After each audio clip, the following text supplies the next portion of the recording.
Welcome to another guide to, with me, MrSealyp. The Paus TSL 8.7. This is a telescopic swivel loader, the first telescopic swivel loader in FS17. And hopefully it's going to get moved over to FS19, otherwise it's only going to have 2 weeks. So I'm hoping it is. I don't know what's going on today. It's like buses. None come along, then they all come along at once. It's weird. But anyway, let's have a quick look at this mod to start off with.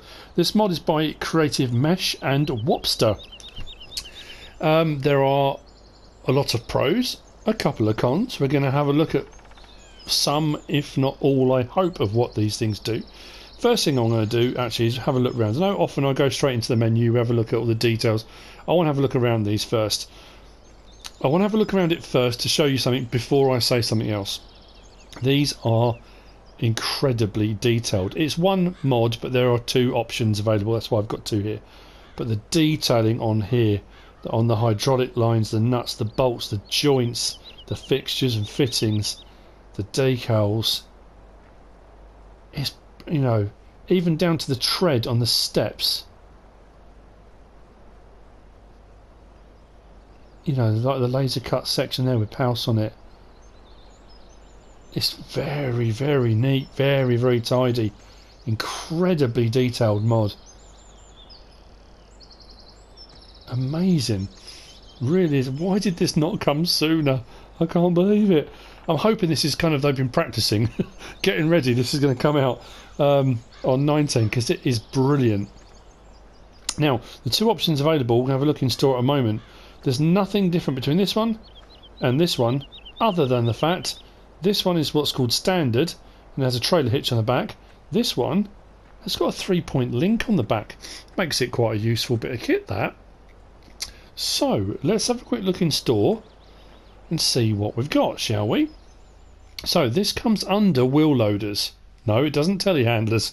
I looked in wheel loaders because I thought, oh, it's a telescopic wheel loader, but it's not. It's a telescopic swivel loader. I did have a look in the other ones, but it's definitely under telehandlers. So if we go across, because I thought, well, we've got a swivel loader, we've also got the Kramer. So I was a bit not too sure about that. You'll see. Has a little trick up its sleeve. Very, very nice. Very, very clever. So we go to here, we've got the Paus TSL 8.7. Now, that's all that comes in the pack. Doesn't come with any accessories. It will use all of the accessories and can use all of it. Mind you, that says, I'm sure I had that from another mod. So anyway, it's expensive. That's my only... Oh, why do I say that? It's 101 horsepower. And when we scroll across here to the other ones, I think the Leap is even less, isn't it? The Leap is only... Oh no, it's 122. 141, 145. So it puts it on the smaller end of the telehandler bracket, and it's more expensive than the JCB TM 320S. So it's expensive. You know, that's, I suppose, one minor drawback. I thought it might be slightly cheaper, but at the end of the day, it's in-game money. You haven't got to pay for it yourself, have you? Now, on there it says slot count -3. That's because I've obviously already got 2. The slot count on this is the second, other than the price, drawback. It's 42 slots. That's a big, big chunk of slots.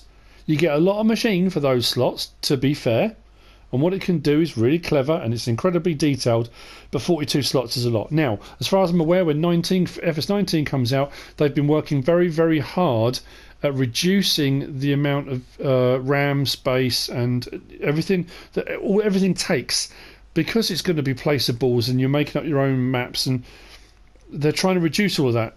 I'm assuming we're still going to have a slot count, but I'm assuming you'll get more bang for your buck. That is an assumption. I don't know, we'll see. But for this one, it's 42. It's quite a lot. It's a run at 24 miles per hour. So when we have a look, there are 2 options available, standard and 3-point, which is what we've just kind of looked at. And that's pretty much all there is to it. There's no difference in colours, nothing else you can change, no horsepower, nothing like that. Just those. So let's come back out and have a look. I've grabbed a couple of bits of equipment from behind just to show you. That's a standard in-game Mag-Z bucket. That's the Black Sheep Modding Codec fork with claws, and this is the CSZ pack pallet, double pallet forks, just to show that it will, it will hook up to all sorts. I've also got a trailer out because it does have a trailer hitch, just to show it will hook up to trailers too. How many of them I don't know, but we'll have a look. So let's jump into, it doesn't matter which one we get into actually really. Let's get into this one. Zoom in a little bit.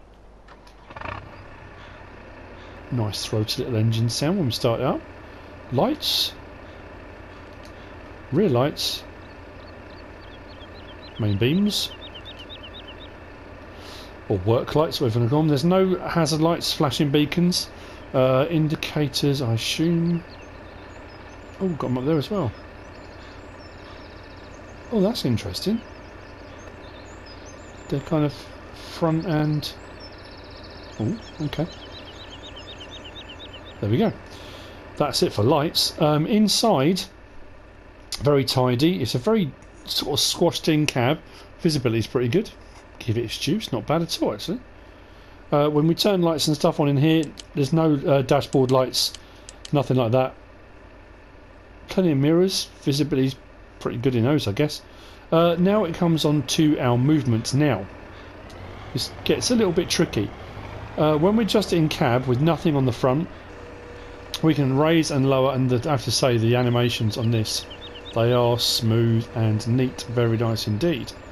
And we can go in and out. Now, here's the swivel. Look at that. That is seriously cool. 180 degree swivel. So not only have we got it's articulated, so we can turn like that to drive, which makes it brilliant in tight spaces. It's much smaller than the other ones, the other telehandlers. Obviously you've got the Kramer and those kind of things, which are slightly smaller versions of this, but when you've got this function as well, if you turn that and that, I mean, you're going to be turning in some tight spaces. It means you can get right up into things and then start adjusting this as well. That's just brilliant. You can see why the slot count's high. And when you look at all the adjustment, when this is going up and down, but I say the animations are great. Those rams moving up and down, in and out. Very nice. I like that a lot. I really do. So, just to show you very quickly, it's got a nice sound to it.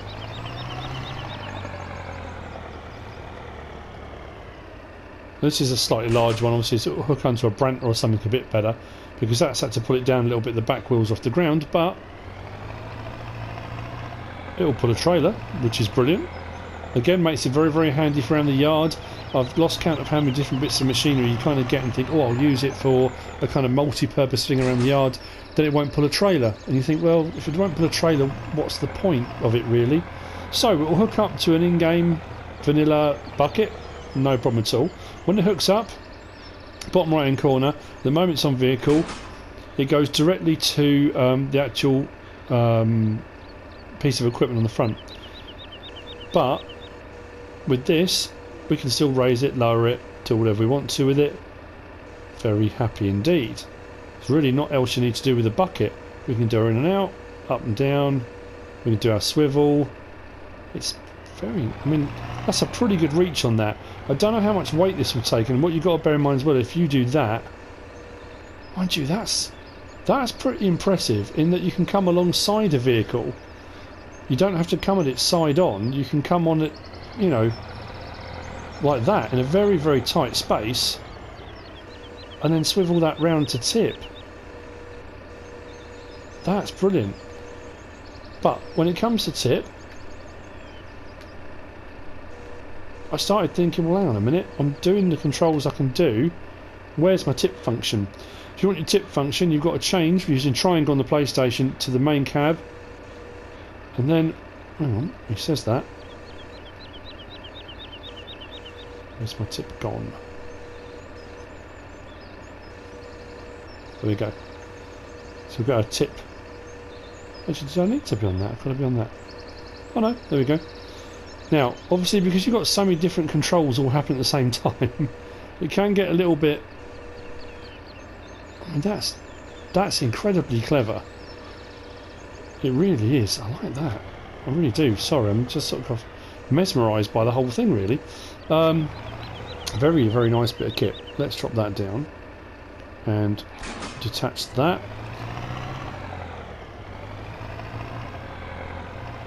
We can go to our CSZ pack. There's, I mean, so many different sets of equipment we can use. Now, at the moment, I can't get it to do anything.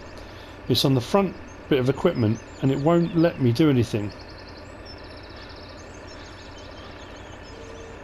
Now, what it will let me do on that is open and close the grab, and that's it. Because when you change to the vehicle, it will now let me do all my operations. But then I started thinking, okay, well that's great, I can do all the operations, but then how do you open and close a bucket, a grab, a manure fork, a claw, whatever it might be? For that you need to change back to the front, if that makes any sense. And then we can open and close our claw, our manure fork, our log fork, whatever it might be. Then we go back to our vehicle, and then we carry on with our other functions. So it's incredibly versatile.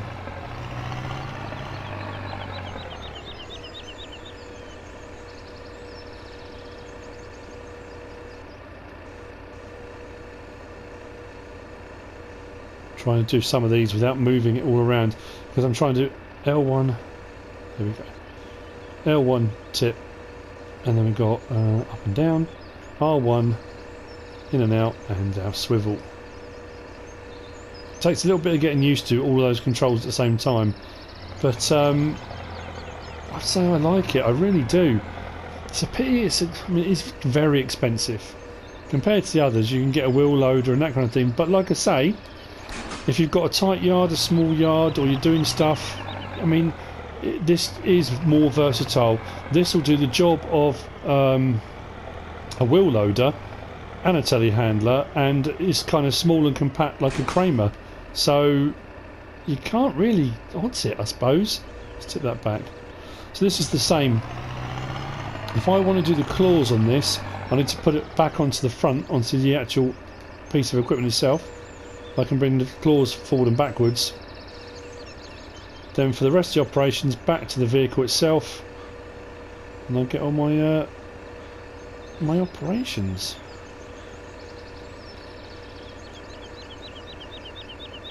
Very, very cool. Very cool indeed. So yeah, Creative Mesh and Wopster. Very, very nice mod. I think it's great that we've got some more mods come out. I really do. Like I say, it was a bit of a kind of, I don't know, everyone had kind of dropped off a cliff and gone, and we'd hit rock bottom, and I think people were getting a bit stressed, to say the least. From my perspective, making videos, it was kind of, you get into a routine of stuff would come out every week. You'd probably get a new map maybe every week, maybe every few weeks. You would normally get at least a mod a week. They would sometimes come in the week. Then it started happening. We were getting the mods would appear on Fridays. Then it was a bit of a nothing. So it's great. It really is great. I really do hope these do get moved over to 19, because it'll be a pity to only have them on 17 for a couple of weeks, because they are very, very nice, incredibly useful, incredibly detailed, brilliant.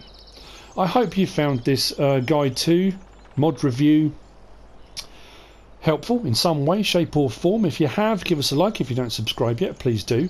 If you want to leave a comment, feel free. If you want to share this video, then please be my guest. Whatever you should choose to do. Thanks for watching.